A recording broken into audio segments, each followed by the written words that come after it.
आमगाव देवरी विधानसभा क्षेत्राचे काँग्रेस पक्षाचे माजी आमदार सहस्राम करोटे 21 फेब्रुवारीला उपमुख्यमंत्री एकनाथ शिंदे यांच्या उपस्थितीत शिवसेना गटात प्रवेश करणार आहेत। देवरी येथे हा प्रवेश सोहळा पार पडणार असल्याची माहिती माजी आमदार सहस्राम करोटे यांनी पत्रकार परिषदेत दिली आहे। यावेळी त्यांच्यासोबत माजी आमदार मनोहर चंद्रिकापुरे, शिवसेना जिल्हा प्रमुख सुरेंद्र नायडू, मुकेश शिवहरे, युवा नेते डॉक्टर सुगत चंद्रिकापुरे हे उपस्थित होते। 2024च्या विधानसभा निवडणुकीत विद्यमान आमदार सहस्राम करोटे यांचे तिकीट काँग्रेस प्रदेश अध्यक्ष नाना पटोले यांनी कपात एका सेवानिवृत्त अधिकाऱ्याला दिली। आमगाव देवरी विधानसभा क्षेत्रात काँग्रेस पक्षाचा पराभव पत्करावा लागला असता ऐन निवडणुकीच्या तोंडावर तिकीट कापली गेल्याने सहस्राम करोटे यांनी पक्षश्रेष्ठींकडे नाराजी व्यक्त केली आणि तिकीट वाटपात काँग्रेस प्रदेश अध्यक्ष नाना पटोले यांनी घोळ केल्यामुळे राज्यात काँग्रेस पक्षाची सरकार येऊ शकली नसल्याचा आरोप माजी आमदार सहस्राम करोटे यांनी केला।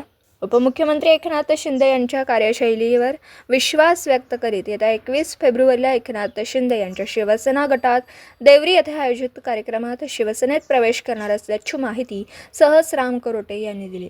तर 9 फेब्रुवारीला अर्जुनी मोरगाव विधानसभा क्षेत्राचे राष्ट्रवादी काँग्रेस पक्षाचे माजी आमदार मनोहर चंद्रिकापुरे यांनी उपमुख्यमंत्री एकनाथ शिंदे यांच्या उपस्थितीत मुंबई येथे आपल्या मुलासह प्रवेश केला होता। येत्या काळात गोंदिया विधानसभेचे माजी आमदार आणि एक माजी खासदार एकनाथ शिंदे यांच्या शिवसेना गटात प्रवेश करणार असल्याची माहिती आमदार मनोहर चंद्रिकापुरे यांनी दिली। त्यामुळे येत्या काळात नाना पटोले यांना गोंदिया जिल्ह्यात मोठा धक्का बसणार। गोंदियाहून प्रतिनिधी अमरदीप बडगे।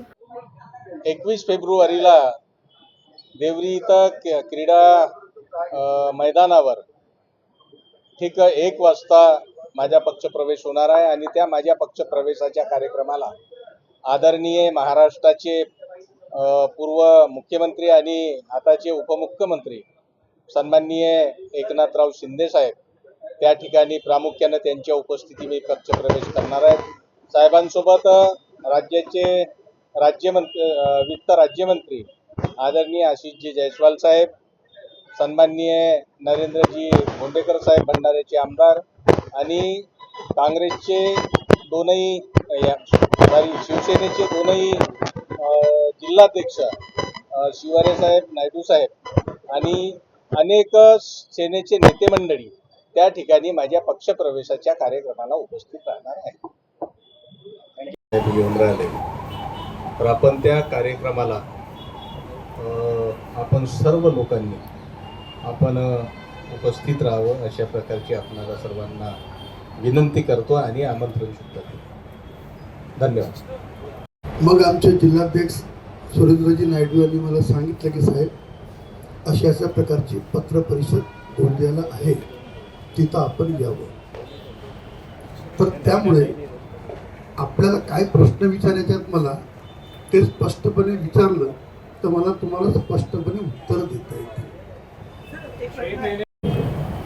ये उस पर निर्भर करता है कि आज हमारे विदर्भ के अंदर में आज आप देख रहे हैं पिछले पंचवर्षीय से हमारे को यहाँ पर विधानसभा की टिकट यूपी में नहीं मिलती है। तो स्वाभाविक है यहाँ हमारा आमदार लड़ ही नहीं रहा तो आएगा ही नहीं।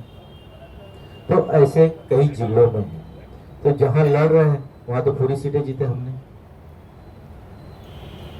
दूसरी बात, हमारे साथ थोड़ा सा अभी 2 साल पूर्व से एकनाथ शिंदे साहब के नेतृत्व में शिवसेना का ग्रोथ जो बढ़ रहा है वो आप भी जानते किस तरह बढ़ रहा है।